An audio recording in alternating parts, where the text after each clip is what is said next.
Hello, and welcome to this episode of The Inner Estate with your host, Bridget Stuart. My guest today, I'm so pleased to introduce to you Garrett Maroon. So, Garrett, thank you for being our guest today. Excited to be here, Bridget. And one of the reasons I'm thrilled you're here is you're not only a successful real estate agent, but you're also a published author and you're also a man of faith. And I'm really excited to talk to you about what you've written about, how you live your life every day, and how you incorporate these things into being a great businessman and a Mm. business owner. I assume that you see yourself as a leader as well, I right? have to be, right? Different Yeah, areas, right. but yeah, no, I mean, you're so sweet and we'll jump into whatever, but I always try to encourage audience right away. Like just because you're on a podcast, the assumption is like, I've got it all figured out. It's totally No, untrue, right? Like I'm on this journey correct. with everybody as I know you are too. And so, yeah, my hope is sharing any information or story or whatever will be a benefit and an encouragement to them. I agree. And your book, which is The Balanced Breakthrough, Winning at Work Without Losing at Life. And someone in this podcast has lost in life before when she was winning in business. I'll let Hmm. you take a guess which one of us it is. So I was really intrigued by even the title. And then as I did more research into the messaging and what you're sharing in that book, I feel like it's really a message that is not just for people in real estate. I think it would apply to anyone who's obviously in sales, but Hmm. also people that are in management or even own their own business. So the balanced breakthrough, winning at work without losing at life. Garrett,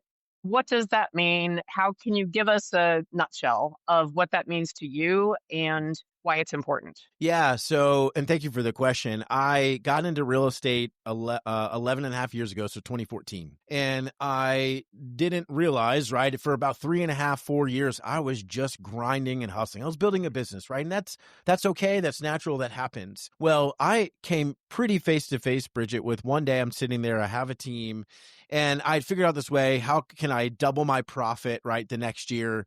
But I couldn't figure out how to do that in less than 60 hours a week. I was only working 40 something, and all right, it's going to take me another 20 hours.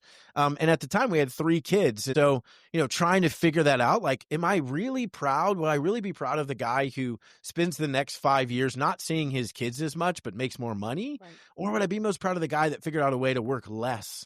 And still earn the same amount of money and maybe more, Lord willing, but be more present with my kids, right, while they're young. And so that answer was really obvious to me, Bridget. Well, I came up to my office, I looked at my whiteboard, which is still here, and the only thing written on it was number of transactions, right, volume and GCI. So how much money I had made, basically, how many homes I had sold. And it started to hit me that I had fallen prey to the industry's definition of success, right? That, Right. you meet a real estate agent, he's like, oh, how many deals did you do last year, right? Not like, did you pick up your kids from school every day like you intended? We're not asking questions about that. It's about rankings. It's, hey, here's another Facebook post that, guess what? You were in the $1 million club again. Well, yeah, but you went home to an empty house. So does that matter? And so I started to realize, though, I was never the guy that would say, I'm all about numbers. I'm all about money. I'm all about these things. I'm about my family. That's why I'm here. I wasn't measuring anything that was helping me make decisions towards my family. I was only ever convincing myself that all of the hustle, all of the grind was for my family, when really what they wanted was, yeah, provide for us, but we want you to be here, right? When my Yes. son, who's now 6, says, Daddy, will you play Legos with me? Then I'm like, oh, sorry, son, I got to get on a business call again, which sometimes I have to, right? But it's not like, oh, Daddy's gone again. And then Daddy's gone again. And oh, it's weekend, but Daddy missed my soccer game, or he's not here for a birthday party because Daddy's working, all in the guise of I'm doing this for you. And so it really just started to hit me to say, that's not the kind of man I want to be. That's not the kind of business I want to have. And so for me, Bridget, it really became, how do I solve this problem? How do I sell as many homes as I need to sell, but do it in significantly less time? Now I had a better question, which caused me to have a better answer. And so it just set me on the path to say, like, yeah, I want to win at work. Of course I do. I'm driven. I'm all of those things. I'm ambitious. But what I really want to do is be famous at home. And if my ambition I at work love that. the ambition at work takes me from, keeps me from being ambitious at home, like my order is off. And so I got to fix that. So it was really that journey. And I, the more that I shared it, the more I realized every business owner that I know is struggling with the same thing. So, all right, let's bring it to the open. Let's talk about it and see if we can help. That was really the heart behind it. Famous at home. That phrase stuck out to me as soon as you Mm. said it, and I love that. And if people incorporated attempting to be famous or award winning at home, would they make different decisions, at the end of the day or the beginning of the day? Yeah, that's phenomenal. Mm. So it sounds like you decided to lean in on relationship building. If I recall correctly, looking at what you've built, you've sold over 650 homes and you're doing this predominantly through relationships and referrals. And if I'm correct, you have a list of a group of 40 valued individuals that are part of your world, and they are the key to your success. Yeah. Can you explain a little bit more about Sure. that? Yeah, I started with 40, right? And it built Okay. from there. Yep. So I have about Okay. 275 now. Oh, But nice. Okay. yeah, so it's not huge. And just an encouragement to anybody who's building a business. I was small and discouraged by that. Well, it built, right? You just became more Yeah. excellent at it. And then, yeah, I've been super fortunate. I've sold 650 homes. I've never made a cold call. I've never done an open house. I've never bought a lead. I'm terrible at social media. Right. And so it Hmm. was always about how do I become excellent in relationships? Right. How do I Yeah. do this? I think there's a lot of struggle in our industry, in any industry, and they say, well, yeah, I get referrals. I'm a referral agent. Okay, well, tell me your plan on how to generate more referrals. Well, I don't have one. Okay, so you accidentally get referral business. That's not being a business owner, right? Like you're just getting lucky, and thankfully you're personable enough that you can wing it. Well, winging it is a terrible business strategy. So I had Correct. to realize that if I was going to be excellent at this and I was only going to work by relationship, because honestly, I was told that that wasn't possible. But if I was Hmm. only going to work by relationship to sell as many homes as I wanted, I had to become an expert. I had to understand the psychology. I had to understand the systems. I had to think about it in a different way instead of, well, people like you, so they'll send you business. That's not how this works. And No. so I've been really fortunate to be consistent in that and taking the right action, doing the right kind of lead generation steps. It doesn't take a lot of time. And my database and the people that I love on have done an amazing job honoring that and sending me business in return. And I'm so grateful to build a business that way. I think it's remarkable. I'm sure there are people out there that are thinking, all right, well, that's great. And you've built it to 270 and you're doing well. I would really believe someone out there is thinking, oh, he must have grown up there. So I want to go back to before you got into real estate because I know Mhm. people are thinking it. How long have you lived in your market? Did you Mhm. grow up in that area? What did you do before real estate? Like what happened before you got into real estate and before you had that clarity and desire to go fully into the relationship building? Yeah, great question. I'm definitely glad you brought that up. Did not grow up here. My wife is Okay. not from here. Okay. And I was an assistant director of admission at a local university. And so Okay. that was basically the 40 people that I brought in my database, right? So definitely not like, oh, well, you're eighth generation. Well, no, that's That's not right. true, Yes. right? Yeah. And so, no, You that know what? didn't Right. happen. Right. There are people Right, listening to us in the car right, like, oh, that dude yeah, probably went to high school there and right, college. right. Yeah. And Right. I am so glad you brought that up because so two quick thoughts. Number one, it took me 5.5 months to make a sale. It was not easy. I almost quit a bunch of times. But as an encouragement, it is true, Bridget. And I do this too. I fall prey to it, right? But when I hear somebody do something cool, my immediate thought is, wow, how can I do that too? It goes to, well, they must have some advantage that I didn't have. Let's get rid Correct. of that mentality and say, well, show me how to do that then, right? How can I? And it doesn't mean that, I've helped people. My lead agent now, I have a very small team, right? I have a lead agent and I have a transaction coordinator. My lead agent was brand new in the business. He follows and does really well the exact system that I do, and it generates him about 25 a year, which is amazing. Mine's about 50. His ceiling is probably 25, 30. If you're listening, maybe your ceiling is 80 or 100. I don't know. Maybe it's 20. Right. I don't know what it is, right? But the reality is you can start anywhere and build from there, right? Because the data says, Bridget, so I started to realize pretty early. I mean, I came in, I wasn't making any money. My friends would make fun of me and say, have fun at your volunteer work today. I'm like, all right, you're a jerk, but that's Right. true because I'm making no money. But I Mhm. went to the class on cold calling, went to the class on buy Zillow leads, right? I went to the open house and door Ugh. knocking and all the things. Just none of it hit. None of it was me. I was only 27, so I didn't know anything, but I knew enough to say that if 3 years from now I had a really good business, but it was built on cold calling, like I wouldn't even want that business. So if it's going to work, it's got to work the way that makes sense to me and who I am and plays to my strengths. And so I just dove in to try to understand I've seen people do this, right? There's plenty of experience and agents who have built a business by relationship. That means I can Correct. do it too. I just got to go figure out how it makes sense to me. And I just stayed that course long enough, right? And I think the challenge in our industry is we give up too quickly, right? Absolutely. You got a plane and you think the plane's going to take off and you want it to, but then you cut the runway short at 3 months. If you give the plane another 3 months, or you just give the infinite runway to the plane, it's going to eventually take off. It's that we cut it short. And so most of us end up in some sort of business or lead generation or whatever that we don't love because we gave up too quickly on the thing we do love. We gave up too quickly on the thing that we are wired to do. And so you get stuck. And I've coached a lot of these agents, sadly, right? But you get stuck at 10 to 20 deals a year, whatever. And you're like, I don't know how to break free. I don't like this business. And it's all right. Well, let's start building the way you're wired. And it's, well, how can I do that? How do I do it? And so it's a resetting of the industry tells you there's one way to win, and that's not true. So let's just build a different way. And if you stay there long enough, you'll win, right? And you You'll just win. will. Yes. You will win. And I agree with you. One of the things that I love about our chosen industry is that, as you knew, you resonated with relationship based and wanting to be referral driven. I don't know if you've encountered this, because I know you also work with so many agents like I do.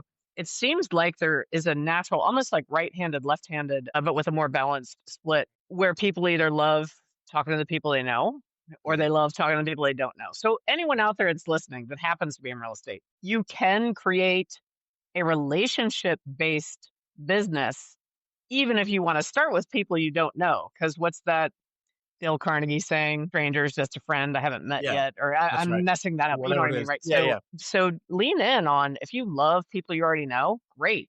You can make that happen. If you want to approach it the other way, you can make it happen. Ultimately, though, I think the majority of successful, well-respected, thriving real estate practices, it's relationship-based.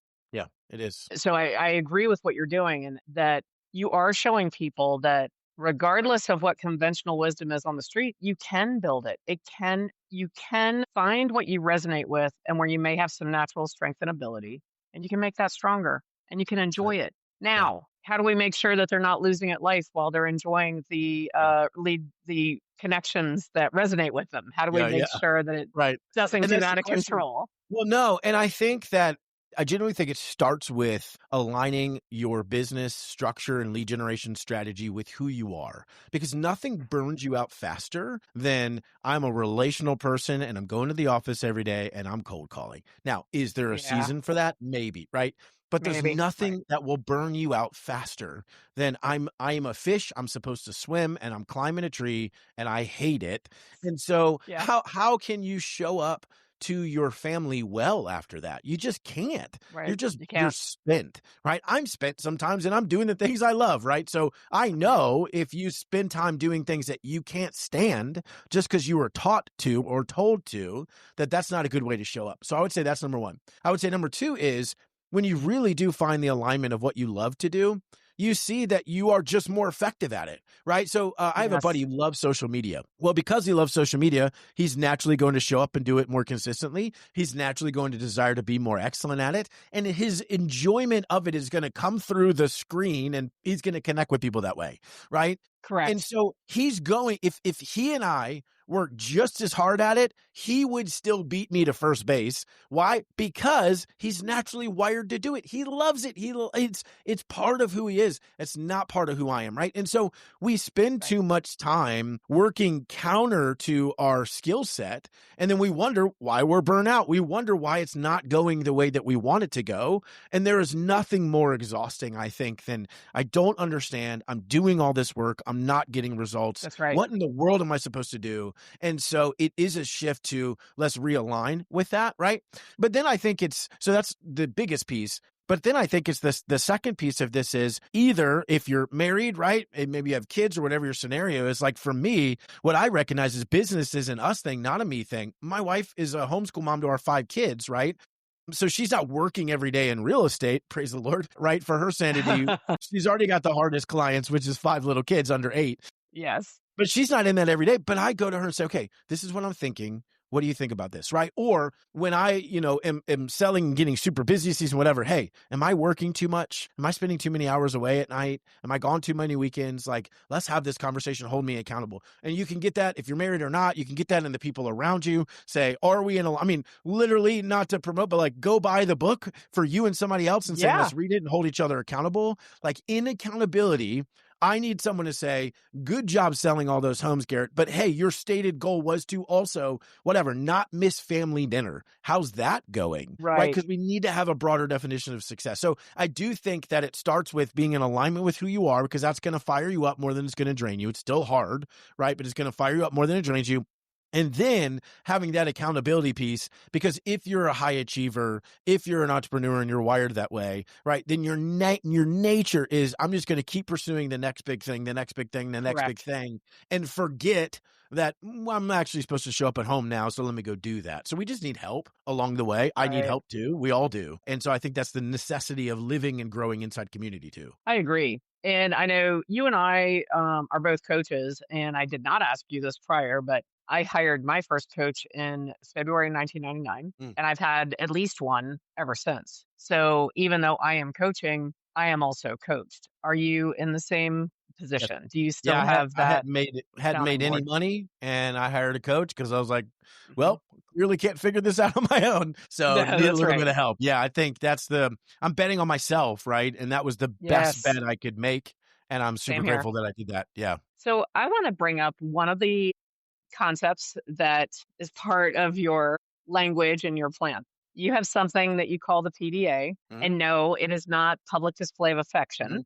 mm, It is for having a system that's predictable, that it's dollar productive, and that it is aligned with each person's core values, whatever they might be. So this is the PDA is customized to the person embracing it. Could that's you right. share a little bit more about what that means and how anyone listening could assess themselves against that filter of the PDA and Mhm. see where they might want to make some changes? Yeah, no, for sure. So great question. So I'll start because we've been talking about the alignment piece, right? I Mhm. think one of the hardest things for anybody to do is stop and take an actual assessment of themselves, right? Mhm. What I encourage is say, go talk to people around you. What am I naturally good at, right? Look inside yourself, pause for a second and say, what do I enjoy doing? And I teach in the book about an energy audit too, and like helps you understand who you are, how you're wired, all those things. But the reality is, and I love the story because I think it's funny, but my wife, her best friend growing up, his dad is 6'10", right? He's huge. So we're visiting him, Mr. Jenkins. We're visiting Mr. Jenkins one day, my wife and I, and he takes me into his office. He wants to show me his amazing sports memorabilia, which it is. But that's not what I remember.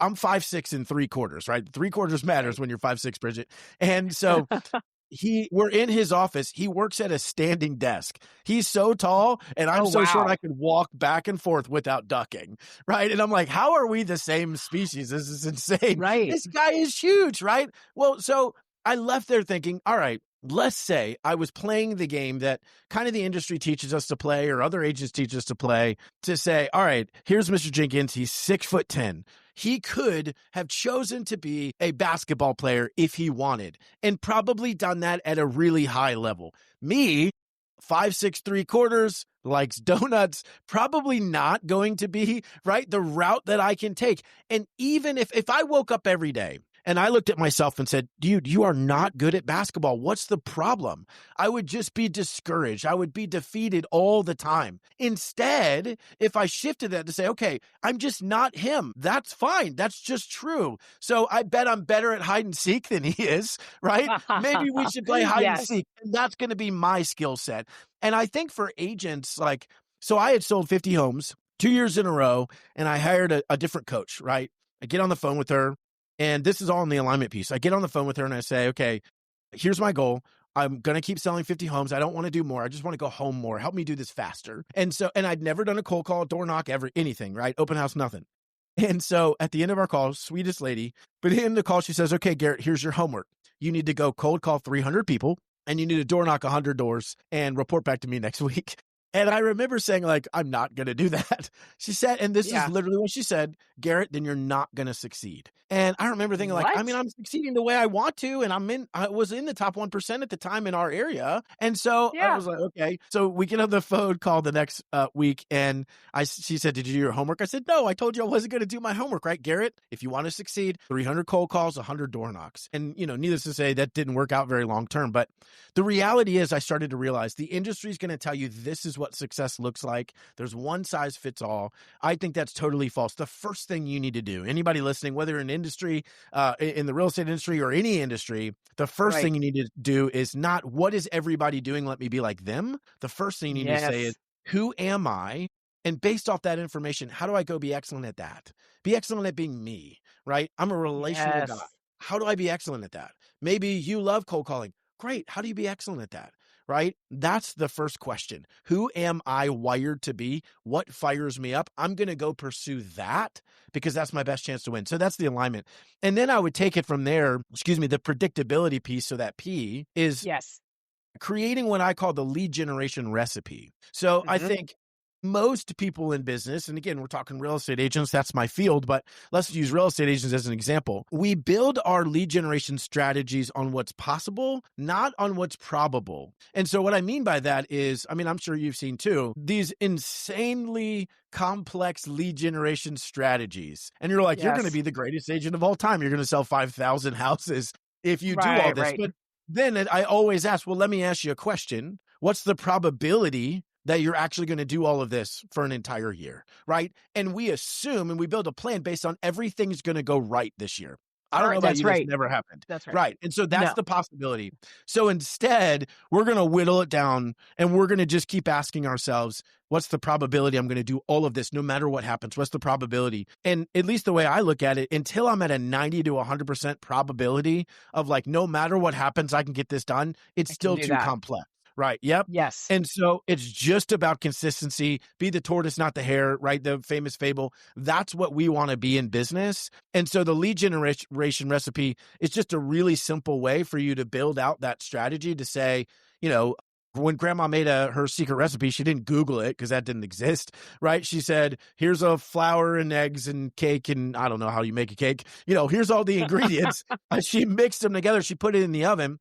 And then when it came out 30 minutes later, she tested it, right? She tasted it and it was like, that was okay, but I need to tweak it. Well, that's what good lead generation is too. Hey, I'm going to do one Yes. personal post a day, one business post a day, and I'm going to do that for 30 days and see the result, right? Well, put the ingredients in. First of all, I think business owners struggle. They'll say, that didn't work. Well, you left out half the ingredients. So of course not. Like the cake would taste terrible, right? If you didn't put the eggs in or whatever.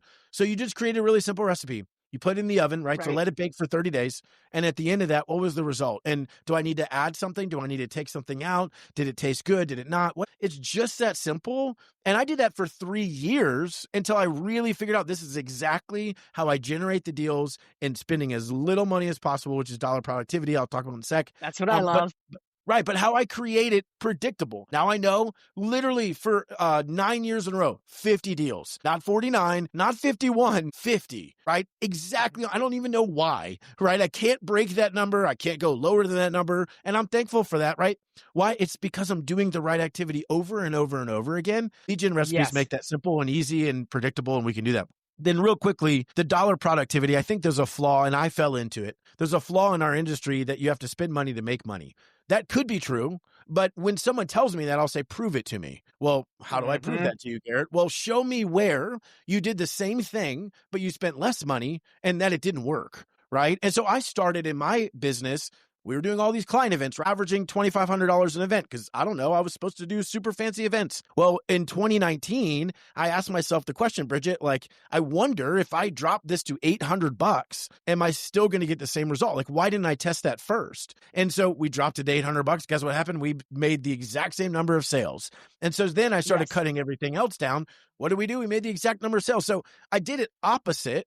I should have said, I want to make a YouTube channel. Great. Instead of buying the $3,000 camera and the $5,000 a month videographer. Why don't you go to Right. your local campus, find a business student who needs an internship, buy a $500 camera and see if that works? Why aren't you not testing Yes. that first? Because we've been convinced by these big companies, Zillow and all the other things, that you got to spend money to make money. You got to do all this stuff. And I've seen more agents spin themselves out of the business than anything Me else, too. Me or too. suffer, right? Suffer in their family life because they have to talk about not being able to be present. If they don't go out and show every house and sell every house, they're not even going to make money because they're spending so much. So we Correct. just have to hold those things accountable, recognize what is possible, and understand ultimately, and last thing, but in a referral mindset, the gift that we give our clients is not how big of a party we do. It's the fact that I show up and care consistently. That doesn't happen. And so we got to understand what the real value is,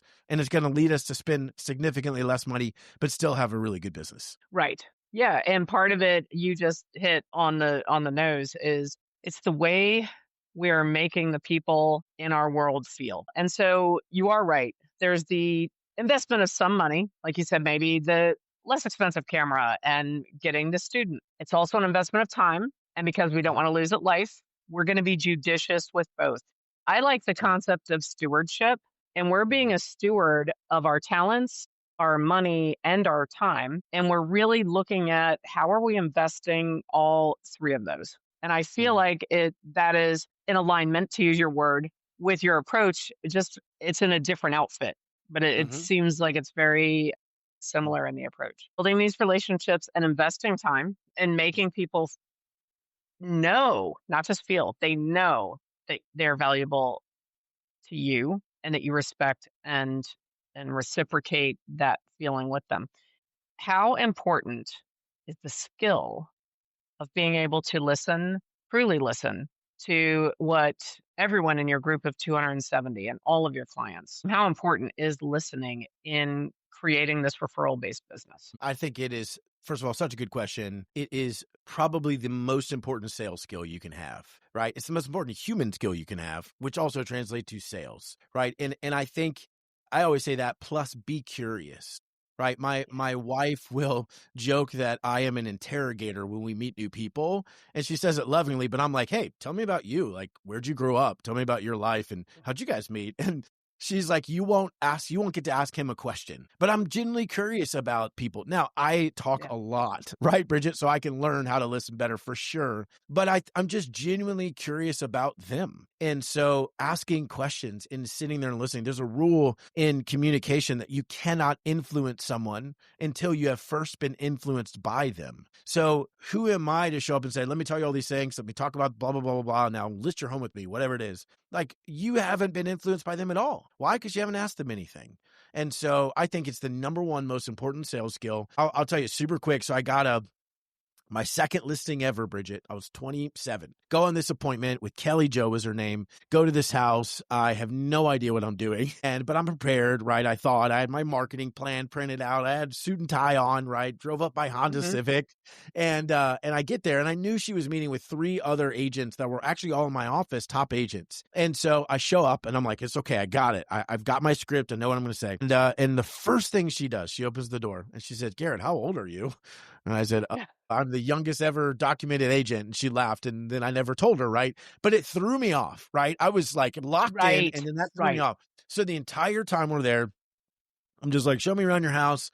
And then we sit down at the table. And long story short, we sit down at the table. All I can do is ask her questions and just listen. Because I was like, I'm so far gone from my strategy now. I'm just going to listen, right? We were there for 2 hours. The appointment literally ended because the next agent had rang her doorbell. And I remember saying, all right, here's my packet. Like, if I can help, let me know.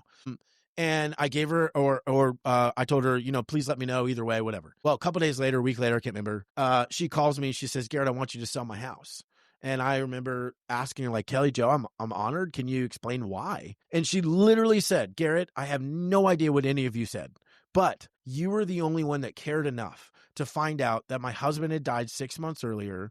I've never done this on my own, and I'm terrified to death of making a bad decision. And if you care that much, I'd like you to come help. And that was the moment for me where I realized, okay, I'm playing the wrong game. This is Yes. supposedly all about who's the best agent. I don't even know who that is. And it certainly wasn't me.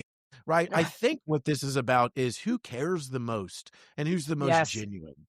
And that's how Yes. we win. And so it really set me on the path of, understanding again the psychology behind how that works. But I agree with your question. It is the single most important skill we can have. Absolutely, Barn. So I imagine that there are people out there that are either in other types of sales similar, like pharmaceutical sales, or there's probably salespeople listening, and or managers, and certainly realtors. I always like to think, what is one thing you could share with someone who may be listening to you and I have this conversation, and they are feeling as if they don't know the next step to take? I know Mm. you mentioned getting in alignment, identifying your strengths, identifying your core values, like to get that alignment. But if someone is listening to us and they're like, that all sounds great, they're feeling limited. What could you say to that person if they're feeling as if they just don't even know how to get out of their mindset where they are? So first, I'd encourage and say I'm there all the time, right? I think business and sales and anything is you walk into a pitch black room, they close the door behind you, and they're like, good luck. There's one light switch. And by the way, there's a bunch of stuff in here you can run into. And you're like, oh, I appreciate Mm. that. Thank you. I'm just going to bump my way forward and hopefully reach the light switch eventually. But the first thing I would have them do is not sit there and say, what's alignment for me? What is my PDA for me? None of those things. I would do, and I write about this in the book, but my friend Jake Dixon taught me this idea of a question mind, not a mastermind where you show up and you answer questions, a question mind. So very briefly, you start with one question at the top of your page. You think this is the question, and I put this in the book, but how do I grow my business? Whatever your scenario is. And for 10 minutes, you set a timer. And all you're allowed to do is write more questions, right? So, what kind of lead generation strategy should I have? Whatever it is. Well, when I did that, and I've done that many times, but I gave an example in the book. I started with, how do I grow my business? I ended with, how am I actually doing? Right? That was the real question that was going on. And we often just answer what's at the top of our head instead of do the deeper work and like, what's really going on in here? And then you take that question, you look back and say, what's the real question I need to answer? You circle it, you put it on the next page, and you spend the next 30 to 50 minutes and you just write about it, right? You get the things Hmm. out, or if you're a verbal Like free processor or whatever, writing. you just write Right. exactly. And so that's the first thing I would do, because maybe you're listening and you're like, I don't know where to go from here in my business. What does that look like? But maybe the real question is, how do I show up more often at home so that I don't feel bad about being at work and I can be more excellent and focused here, right? I don't Right. know, but I would encourage them to not just take the first question because you heard it from me and Bridget, but actually do the work, spend 10 minutes, ask the question, figure out what you're really asking, and then try to go answer that. I think that would be the step that I would take. And I agree.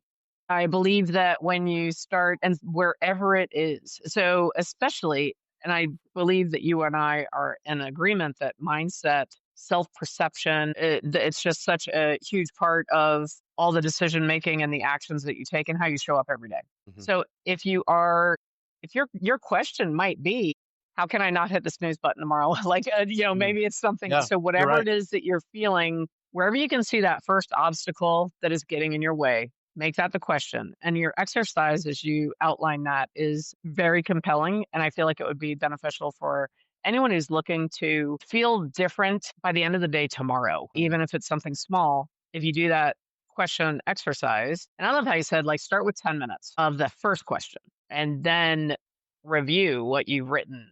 Find what is that real question and spend more Mhm. time free writing Mhm. about that. Yeah. My wife just did this, right, yesterday morning.